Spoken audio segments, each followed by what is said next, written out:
কারা এই মাছের টক খেতে পছন্দ করো অবশ্যই কমেন্ট করে আমাকে জানিও। তোমরা সবাই কেমন আছো? আর আজকে আমার বড় ভিডিও তোমাদের সবাইকে স্বাগত। তোমরা তো জানো আমি শর্ট ভিডিও করি, আর এখন শর্ট ভিডিও দিতে পারছি না বলে আজকে তোমাদেরকে বড় ভিডিও দিই। সকালে ঘুম থেকে উঠে বাড়িতে কম বেশি কাজ করে আলু ভাজা করেছিলাম। আলু ভাজা করে সবাই মিলে একসাথে মুড়ি খেয়ে দিয়ে এখন রান্নার সবজিগুলো কেটে নিয়েছি। মা দুপুরবেলা রান্না করবে। আমি বাড়িতে আছি বলে দাদুর বাড়িতে চলে গেছিলাম মাছ ধরতে, আর দাদু এই মাছটা ধরে আমার হাতে মাছটা বাড়িতে কম পাওয়া যায় আর নদীতে বেশি পাওয়া যায়। আমাদের গ্রামের দিকে পুকুরে মাছ চাষ করা হয় বলে নদী থেকে অনেক ছোট ছোট মাছ ধরে এনে পুকুরে ছাড়া হয়েছে। তার মধ্যেই মাছটা চলে এসেছিল। এই মাছটার নাম আমলিয়া মাছ। এই মাছটাকে কাঁচা আম, গুড়মি আলু বা লাল আলু দিয়ে রান্না করলে খেতে খুবই ভালো লাগে। তোমরা কারা এই মাছের টক খেতে পছন্দ করো অবশ্যই কমেন্ট করে আমাকে জানিও। দাদু পুকুর থেকে ফারসা মাছ, শোল মাছ আর আমলিয়া মাছ ধরে দিয়েছে, আর আমি এখন মাছগুলো নিয়ে এসে মাকে দিয়েছি। মা এখন মাছগুলো কুটছে। আমরা অনেকে বলেছিলে লং ভিডিও দিতে, আর আমি এখন শর্ট ভিডিও না দিতে পারার কারণে লং ভিডিও দেব। আমি বাড়িতে থাকলে মায়ের হাতে হাতে কম বেশি কাজ করতে হয়, আর আমি এখন তোমাদেরকে বড় ভিডিও দিচ্ছি। তোমরা তো অনেকে দেখেছো আমাদের বাড়িতে কত কাজ থাকে, আর মা সব কাজ একা হাতে পেরে ওঠে না। আজকে আমাদের বাড়িতে দুপুরে রান্না হচ্ছে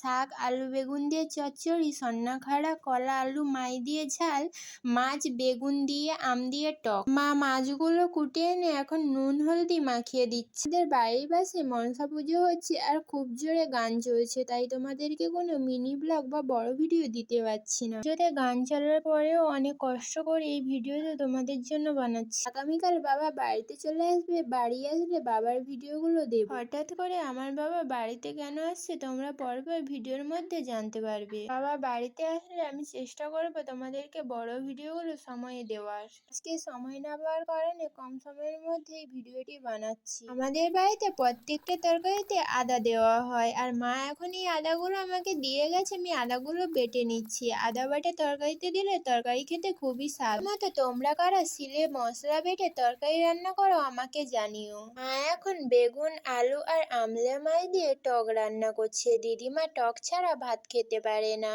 আর প্রতিদিনের মতো আজকেও রান্না হয়ে গেলে আমি দিদিমার বাড়িতে খাবার দিতে যাব। আমার এই ব্লগ ভিডিওটা তোমাদের কেমন লাগলো অবশ্যই কমেন্ট করে জানিও। ভালো লাগলে লাইক, সাবস্ক্রাইব আর শেয়ার করে দাও।